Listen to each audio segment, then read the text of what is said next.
I wanted to ask you a bit about your work in prisons. Oh. How did it start? So it started, so I'd come back from overseas and lost my job at the New York Times for denouncing the war in Iraq, given a formal written reprimand, told I couldn't speak about it. This is classic. We had another reporter, John Burns, who was cheering on the war in Iraq. They didn't give him a reprimand, so it wasn't... He was also involved in the New York Times dealings with Julian. Was he? Oh, yeah. Okay. So Burns was cheerleading the war and I was denouncing it. So it wasn't a matter of speaking out about the war, it was just speaking about the war and saying the wrong thing. So I was finally told I couldn't speak publicly and I left the paper. And I kind of floundered. I wrote my first book, War is a Force That Gives Us Meaning, which I didn't expect anyone to read. It was kind of about the culture of war, and it wasn't autobiographical and it wasn't even sequential, but it was about the culture of war, what it's like, and I've covered, at least a half dozen conflicts in depth. And I was teaching at Princeton and I was living in Princeton. I was teaching at the university, and a friend of mine who was the head of the history department of the College of New Jersey was going into the prison and teaching college courses to people who had their high school equivalency, what we call the GED. Now, it didn't have academic validity, and she bought the books, and that's how I started, because of her. And then I loved it. I mean, and then in 2013, Rutgers started a college degree program, and I started teaching in that. And these are serious students who have turned their cells into libraries, who never had a chance, and that space in a prison classroom is really sacred because you're given agency. It's the only time in the day you're given agency. You're treated with respect. I mean, really, sacred is the only way to describe it. And so, I've been teaching since 2010, and now I think I've tried to count, I've seen about 600 students, and a lot of my students are getting out. I help my students write a play, which was my book. Our class was about that process. And it was, your mother's a theater director, your brother's an actor, my wife is an actor. And when I started, it was kind of clueless. I was teaching drama, I was teaching August Wilson, all these great playwrights, Baldwin and others. But I realized from the first day they hadn't seen any theater because they don't have money to go see theater. Right. Unlike in the old days in Europe where they used to subsidize. Even when I lived in Zagreb, I could buy a ticket for $10 to go see great opera, and they were all state employees. And so whatever you say about communism, they supported the arts and a great education. I mean, you could get through Charles University. And so I said, okay, well, why don't you just I wanted them to write in dramatic dialogue because that's how emotions and information, everything is conveyed. And it turns out that one of my students knew who I was and had recruited the best writers in the prison. So I start reading through this stuff and I'm going, wow. I mean, I had 4 or 5 really powerfully written. And so I said to my wife, I think I'm going to try and help them write a play. Not that I know anything about writing a play. And then it just unraveled. I mean, because in a prison, you don't even tell your cellmate anything about yourself, because when you express vulnerability, then the predators come for you. Right. And the guys would get up and they started writing these scenes of their lives. And some of them couldn't read them, or they'd stand up and their hands were shaking and they were crying. It was really powerful. And because it inadvertently and organically became, their grief, their loss, all of that was expressed in a group of 28. And then eventually, when I first asked, I said, who wants parts? Who wants a part? Only 7 people wanted parts of the 28. But as we started writing all 28, so I had to write 28. I was editing it, they were writing it, but I had to write 28 parts. I mean, it was like a Fabian tract, and then we had a reading, and we couldn't produce it because there was stuff in there that would anger the guards. And so I brought in Cornel West and the great theologian James Cone to hear it. But when we got to the lobby, the warden was there and he said, you're not going to your classroom. and they hauled us into the chapel, and there was a phalanx of guards, all white at the back. And then they brought my class in. And of course, they had to immediately decide which parts of the play they could read out loud and which they couldn't. And they all huddled, like in a big circle. And I wanted to hear what they were editing out. But I purposely walked all the way to the back of the room because I said, it's theirs. It's their play. And you can't replicate that power. However, they weren't trained actors or anything, but it all came from here. And then my best writer, thank God, got out first. I met him at the gate.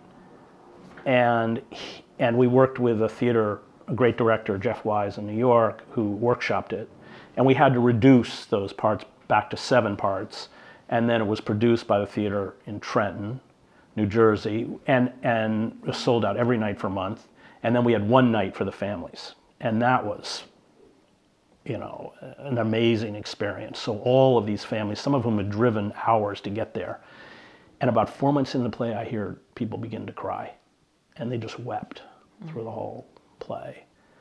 And so I wrote this book, Our Class, that used that process of writing the play to talk about mass incarceration, because every scene in that play happened to someone in that classroom, including stuff that would just seem improbable, like the guy who, his first night in Trenton, which is the high security prison in New Jersey, the guard comes and goes, that was your father's cell.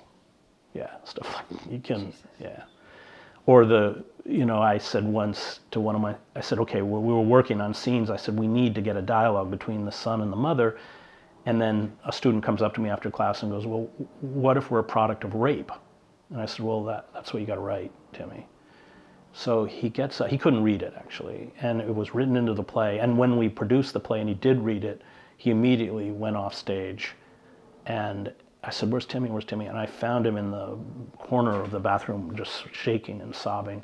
And the dialogue that he wrote, which was from his own experience, was he was a product of rape. And he was with his half-brother in a car. And there was a weapon in the car. And the car was searched by the police. And it was his half-brother's weapon. And he said, it's mine. And what he wrote was the phone call from the county jail to his mother, which said, it doesn't matter, Ma. I was never supposed to be here anyway. And you have the son you love. That's why he went to prison. Oh, my God. Yeah. So it was, still even though I wrote the book, I pick it up and it kind of rips my heart out. Wow. So I'm really committed, and they're amazing guys. They remind me of war correspondents, actually. I don't really like liberals too much. When I went to divinity school at Harvard, I lived in the inner city in Roxbury and I used to commute into Cambridge to go to school. I said, that is where I learned to hate liberals. All the people who, talk about empowering people they never met. So now they're getting out, a lot of them, and they're brilliant. I've got, several graduated summa cum laude from Rutgers, and they're tough and they're real, fiercely loyal. War correspondents are kind of rogues in many ways, but you earn your way into that fraternity by always watching the back of the person you're with. I can remember being in ambushes and every fiber in my body wanted to run. It's terrifying, it's scary, but you can't until everyone goes out. And they have that kind of loyalty. Yeah. So now I'm getting back and going to court.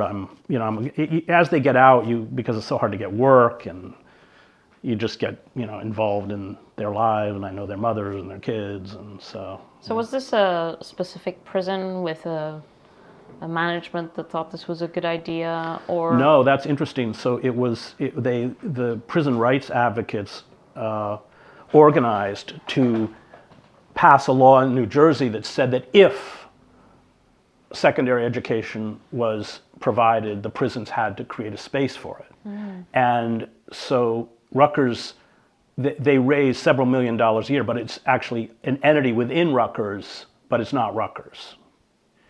So at the beginning, the guards treated us really poorly because they were baiting us. They would treat us, just horrific stuff. Like when, the guards bring in the drugs, then there are overdoses, then the Special Investigation Division comes in and tries to find out who. So one night I'm sitting there with a bunch of other Rutgers professors, and we go into the rotunda at East Jersey State Prison, and the rotunda is completely surrounded by bars. And suddenly these guards come to us. Now we're all teachers, up against the bars, up against the bars. We all have to stand on the bars. We're patted down and searched. Then they bring the dogs to sniff us. And then they go, all right, get out. You're not teaching tonight. So that's like classic. And of course, what happens is most professors don't come back. That's what they want. Very hard to retain professors. And they can be but you can't respond, because if you say one thing, I'm sure you know what I'm talking about, then they write it up and you don't come back. Yes. And so they could be it's better now, and I think it's better because in the prison that I just taught in, we have 140 people out of 2,000 in the college degree program. It's really hard to get in. And if you have a lot of charges, i.e. if your disciplinary record is not good, you can't get in. So I think we had, for the 140, 600 or 700 applications, but it means that the behaviors in the prisons are modified because people want to get into the program. That's my guess. Right. So they're not as, and then you've got the class issue, because the guards didn't go to college, and they're going, why do these people get free? I mean, it's a legitimate question. I mean, and then the other factor you've got is that most of these people, a lot of the guards were in Iraq and Afghanistan, so they've got very bad PTSD. And I'll pull in there, and they're all coming in their pickup trucks and totally pumped up, probably on steroids. Yeah. And it's a job like cops where you can be paid very well to be a sadist. I mean, nobody's gonna. The vocational ones. Yes. Yeah, I think it's for people who haven't been in that kind of environment, it's very difficult to understand the kind of dynamic that develops very quickly. Because I think maybe the first or second time you go in there, and you want to stand your ground on all sorts of small things. That's a bad idea. It's a bad idea, and you notice people who are new, coming into the prison. You're like, just run with it, because first of all, it's a little fiefdom, right? It's a totalitarian system. Completely. And they control everything. I mean, literally everything. On a whim too. Yes. It's a whim. There's no rule. They just feel like it, they do it. Exactly. So you have to play along. Yeah, you have to make compromises in order to, and pick your battles. Because I mean, at times I've tweeted about things that have happened in the prison, but maybe one time out of every 6, because I have to do that calculation. Yeah, that's right. I was just in Rome. I don't know if you know. I saw had the Pope. Yes, I saw the Pope in a private audience, and I gave. You speak Spanish too, right? Yes. You speak Spanish? We spoke Spanish. Except he speaks Argentine Spanish, but it's all right. And I was thinking, I want to give him a gift, but what gift do you give the Pope? And so the gift that I ended up giving was 2 printouts of the famous wedding pictures. Oh, that's nice. Because, as you know, I mean, you were meant to be there. You were meant to be a witness. Just outside. Yes, you were outside the prison listening to Craig Murray. Well, one of the objections they had to having you as a witness was that you were a journalist. I know. Well, they didn't let your photographer in there. Exactly. So the prison took the pictures. Prison guard, who's the same prison guard that does the pictures for cell raids. And Julian and I sort of joked that our wedding pictures would look like a cell raid, and they kind of do. So we haven't actually been given the digital files. We've been given, both Julian and I each, printed out copies of the wedding in A4, like porous, not photographic paper. And that's what I have, right? I just have that one copy. Supposedly the prison is retaining the digital copy. We got Julian's solicitor to write to the prison, and they said yes, they would retain. Right, that's it. classic prison behavior. I mean, it's just, they just invent like obstacles that have because they like to do it. I guess I don't know. Well, the thing is, they said we weren't allowed to bring the photographer in because it was a security issue. But then they chose a location. The location had to be a room with nothing on the wall, like a blank As wall. opposed to the chapel. As opposed to the chapel. And then, so they had total control over, the only thing in the picture is Julian and me in our wedding clothes. That's it. So anyway, this is also a security risk. So when they sent the picture, so when they sent the pictures to me, they also sent what they call a compact, which is just this form, and asked me to sign it. I haven't signed it, but saying here are your pictures. You're not allowed to share this on social media, and you're not allowed to share it with the press. And so they're censored wedding pictures. Wow. And I got asked because I wrote a tweet saying that I had given these pictures and that bizarrely the prison hasn't allowed me to share it with the press or on social media.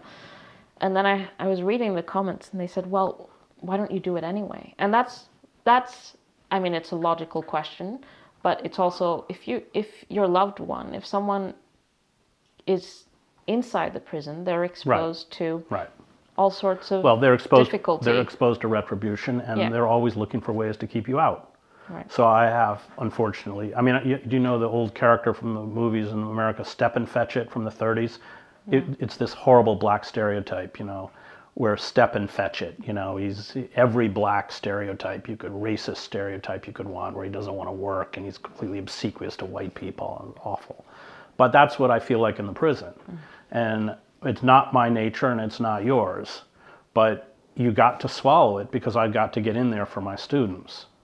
And I know they're looking. Like, I'm not allowed to have any email contact, any phone contact, any written contact with any of my students in the prison.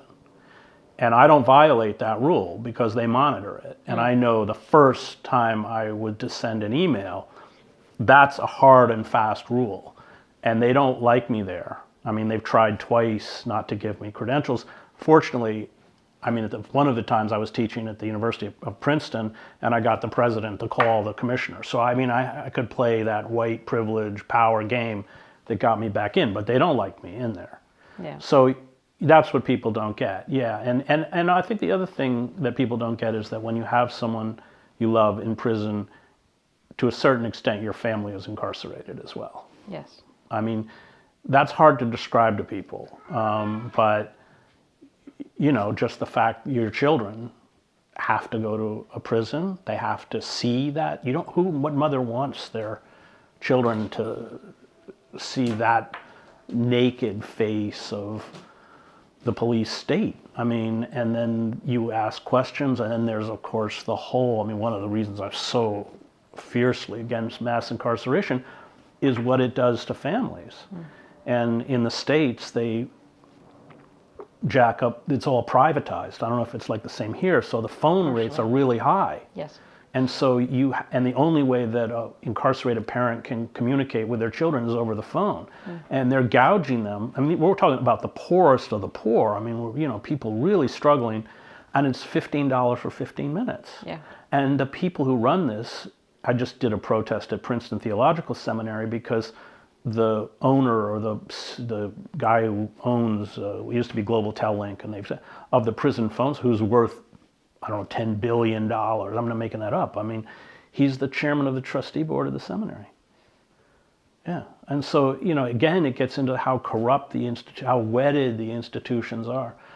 So there's just, and you have to pay in advance. I mean, it's, right. Yeah. No, it's so awful. And there's so many little things like that. I'm talking about the people who live outside that become so burdensome and stressful, which you're going through, that if you're not connected to the prison system, you don't get it. It's not just the person who's locked up. In a way, you've locked up the whole family. Yeah. Well, our kids only ever get an hour and a bit with Julian.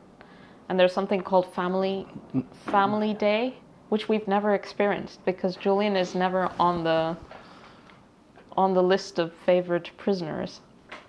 Oh, you have to be selected for Family Day? You have to be selected for Family Day. So, and Family Day is, I think, 5 hours, and you can watch a movie or something. I don't know. I've only ever heard it's like it's some I hear it's real, but we're never No, but you're eligible. still within the walls of the prison. I mean, so Yeah. when visiting hours would come, and we actually had a riot in the prison I taught because one guy was with his kids and the guard came and started harassing and insulting him in front of his children.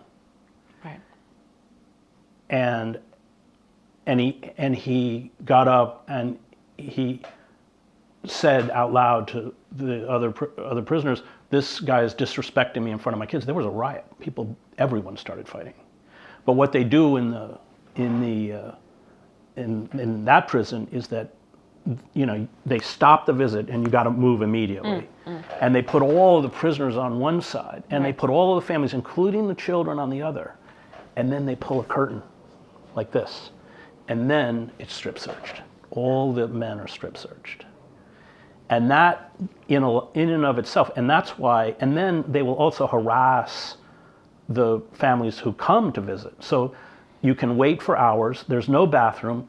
If you wait, you're often outside in the rain. There's no protection from the rain. Right. Then the guards, so a lot of my students tell their mothers don't come because they are so upset and they're powerless at seeing their mothers disrespected by the guards that I mean, that's very common. They say, just don't come, don't. And then if people who have long sentences, the first thing they do is they get the paralegals to write out the divorce papers. I mean, it's just, you know, I say, if you don't walk out of that prison system angry, you don't have a heart. You know, people say, what keeps you going? I said, well, how can I walk out of that classroom and I walk out? They don't. Yeah.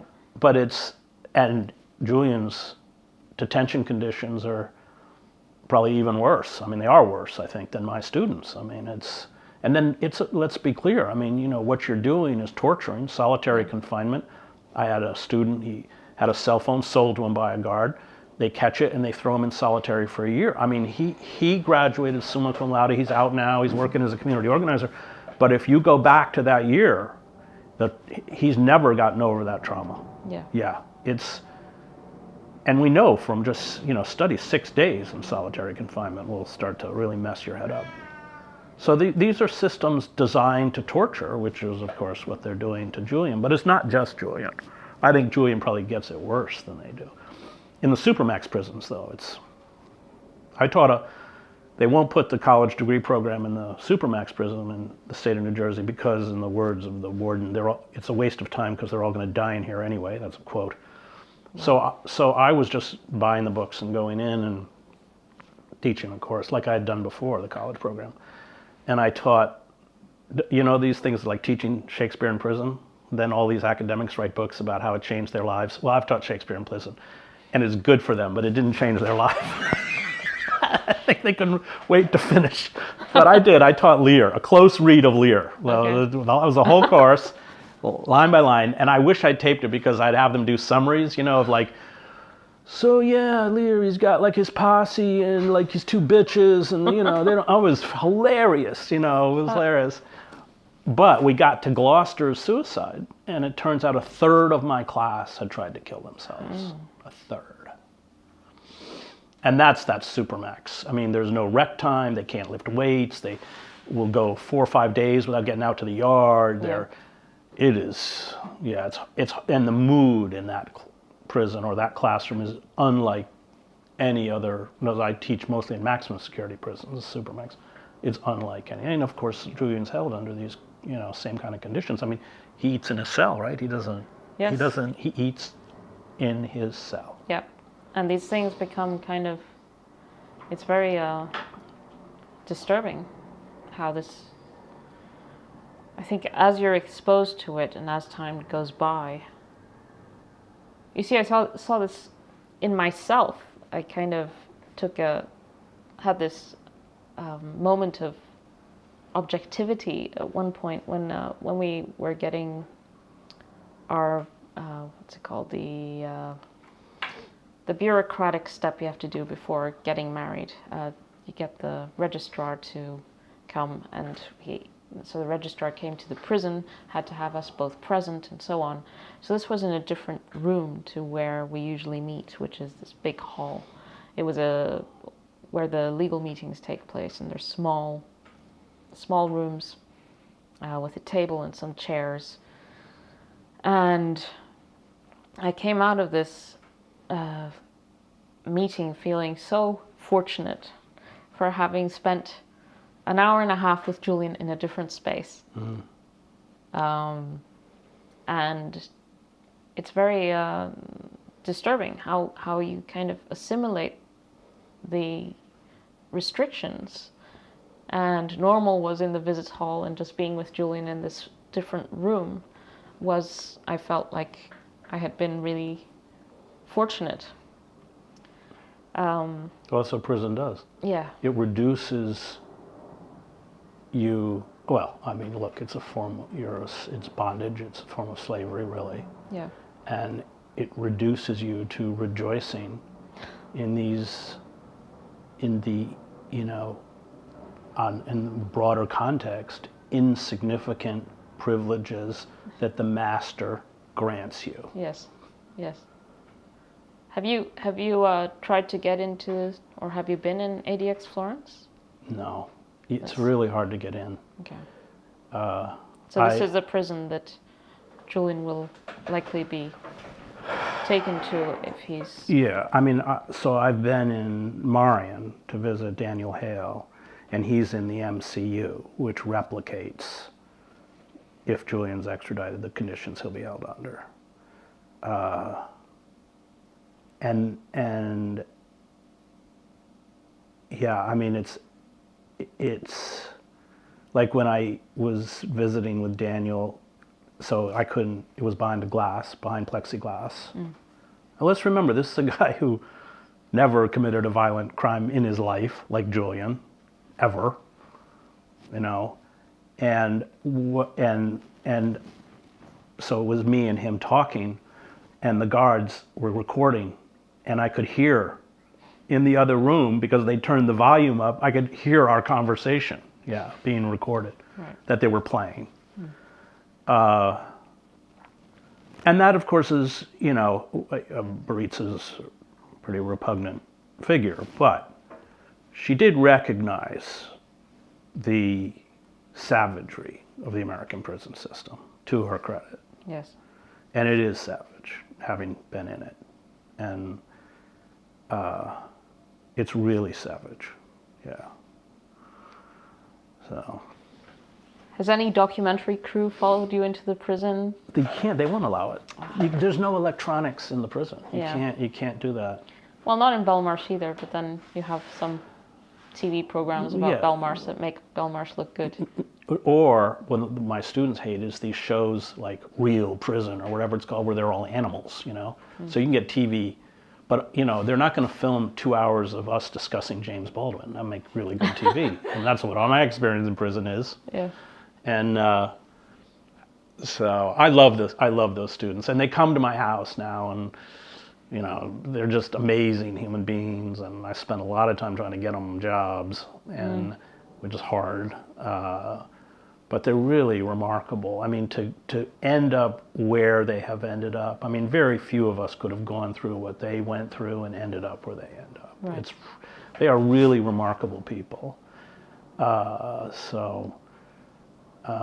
Yeah, no, they won't allow it. I mean, I'm in there by sufferance because they don't want the publicity, which I would, of course, generate if they threw me out. Right. And I have heard anecdotally that the governor has said, I don't want to deal with it, so just give them the clearance. But yeah, no, they're amazing human beings. I mean, and you know, August Wilson writes about it. So does Solzhenitsyn. You know, the finest people. I'm sure Julian says that. Some of the finest people he's met are in prison. And there was that. Remember, there was in the prison that act of solidarity on the part of the prisoners on Julian's behalf. I can't remember the details. It was. Yes, I mean, Julian, when he was arrested, he spent a few weeks in the general population, and then he was taken to the health care wing. Well, Hell wing, what do they call it? Yeah. It's a misnomer. And he was there for 6 months, and this was the hardest period because the prison had the the reasoning from the prison was that he was in severe suicide risk.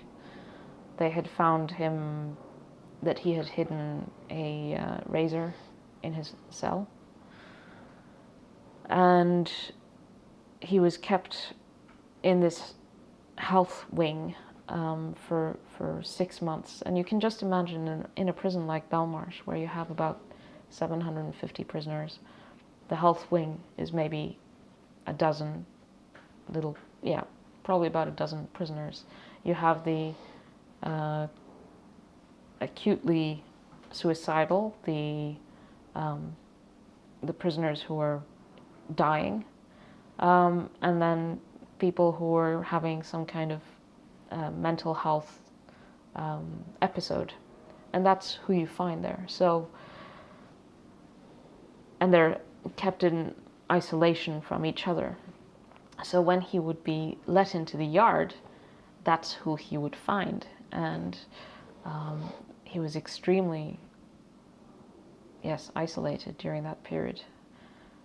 And he also couldn't make many phone calls, so it was the prisoners who worked as cleaners in that section who observed Julian's state and put in a petition to the governor to ask for him to be moved into the general population. And eventually that worked. And the terrible period in the health wing, it's been bad with COVID and so on. For 6 months I couldn't visit him. There were periods where he was, in solitary with this health reasoning. There was an outbreak in his wing, about 70% of prisoners. This was even, early on in the pandemic. But it was never as bad as it was when he was in this health wing. And it was thanks to these prisoners that he got moved. And there is that kind of thing in the prison. But it's not, Belmarsh is a harsh prison. They keep people isolated a lot of the time. As you said, you eat in your cell. Sometimes you have association within the wing, which is an hour where you can move in the corridor and speak to other prisoners. But they prefer it not to be that way, because from the perspective of an underfunded prison management, the more you have prisoners interacting, the more risk you have of some incident. And so the incentives are just to keep people inside their cells. And of course, that in itself carries all sorts of consequences. Oh, it makes their job easier. I mean, so, when I was teaching in Trenton, I would post the class. And I did this, 3 or 4 times, and then the prison called and said, "Oh, we posted your class, nobody wants to take it." And the social worker at some risk called and said they never posted your class. Right, sure. Because they don't want the movement, they don't want to deal with it. It's keep them locked up for 23 hours a day. It's easier. Yeah. And that's always the push in the prisons, because any kind of social interaction or an education program requires more work, and they don't want to do it. Yeah.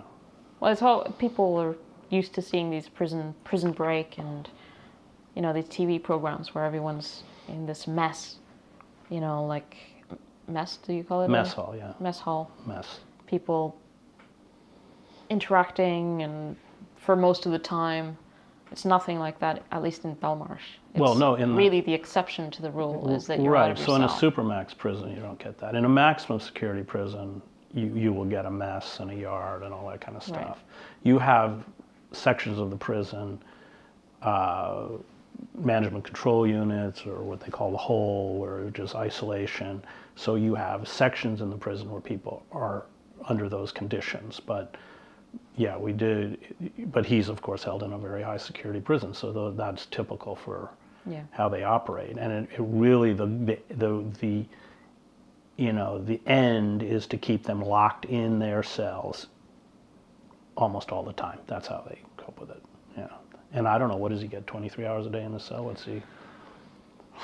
Yes, sometimes it's 22. Okay. You can leave your cell to collect medication, to go to the shower. You have to be able to leave at certain times. But they knock on the door and they say, "Do you want a shower?" And then you come out. It's not like you can open the door. And yeah. Well, I have a question for you. So I asked John. I loved Ithaca, but I really loved Ithaca because John didn't answer any question they asked him. I love John. I think it's great, but every time they'd ask him a question, it was completely elliptical. It was so great. It was so funny. He's a wonderful guy. But I was here, the night of your wedding, and I said to John something about, I don't know, it came up because I don't know if John's religious or comes out of a religious tradition, but I do, and I sense he has a kind of. I said something about Julian being an atheist. He goes, "Well, I don't know, So I wanted to ask you, because I didn't explore it with John, but and I know Julian likes Solzhenitsyn. Solzhenitsyn went into the Gulag an atheist and walked out a Christian. And I'm just curious, and I know that there's been some support from the Pope and that kind of stuff. I'm just curious about, as somebody who went to seminary, what you've seen in terms of Julian's perspective vis-a-vis faith. Well, I don't think I can put words in his mouth. I can talk a bit about the process, I think, that we've both experienced through this. And I've seen people, react rather viscerally when for example, when I said that there was the Catholic chaplain in the prison had blessed our wedding and this kind of thing.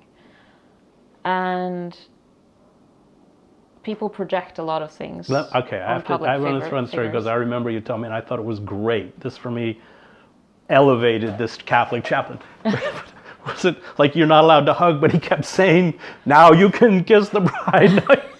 Now you can hold the bride." I think we had both the registrar and the chaplain were actually everyone in the room, even the guards, were, I think, quite moved and enthused by the whole situation we're facilitating. So I heard John make some comment about how prolonged this kiss was.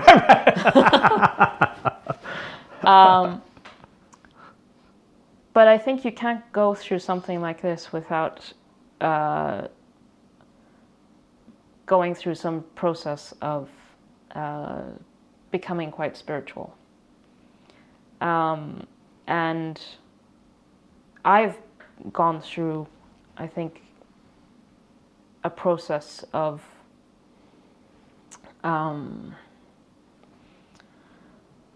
understanding the importance of community and human connection.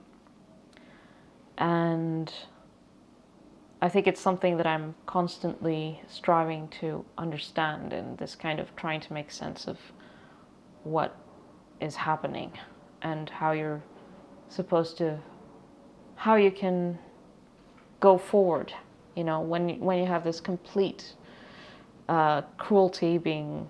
Well, let's call it what it is. It's evil. Well, it's evil. It's evil, and you have to. You have to go through a process. You have to process it, and you have to go through a process to learn how to manage your emotions and your and understand humanity and how some things are completely. It's also made me think a lot about justice and how and the justice system, which is just like something that floats on top of reality, and then sometimes it activates, sometimes it's denied. But then there's this bigger sense of justice that people have a natural sense of, And then there are some people who are outside of that. And what I can say is that,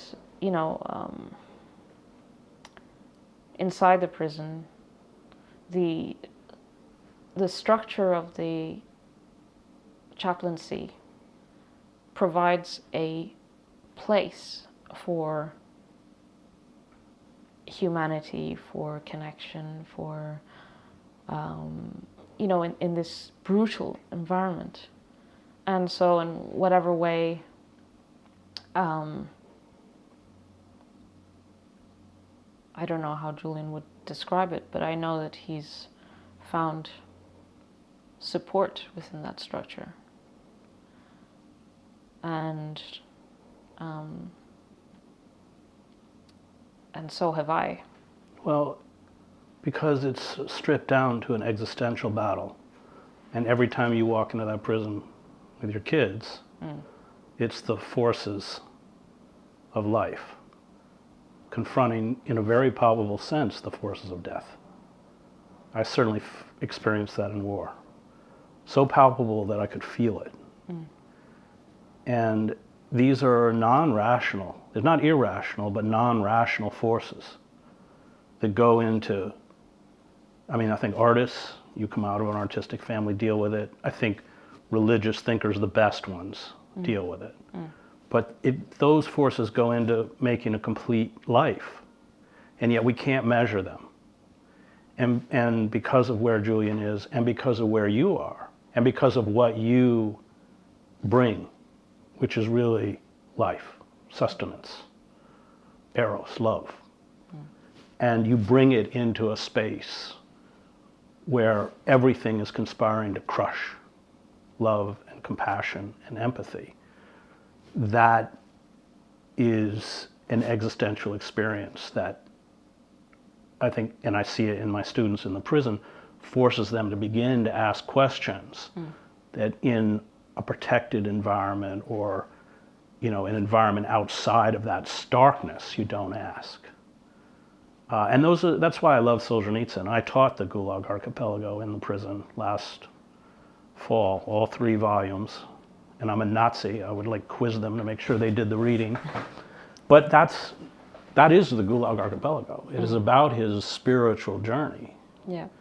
And like Julian, he went into prison with this notoriety and power. He was a captain in the Red Army. He was a brilliant university graduate. And he talks about wearing his officer's coat for the longest time because he couldn't shed himself of that status. And then the last volume is about rebellion and resistance. So I'm not surprised. That, given, working in a prison and knowing what you confront, it is stripped down to the most basic level of human existence. And those of us who fight for life, when we're in war or when we're in Belmarsh, we see the face of death. We do. And that there are forces, powerful forces that are trying to kill Julian. Yeah. They're trying to kill him. And you're Joan of Arc.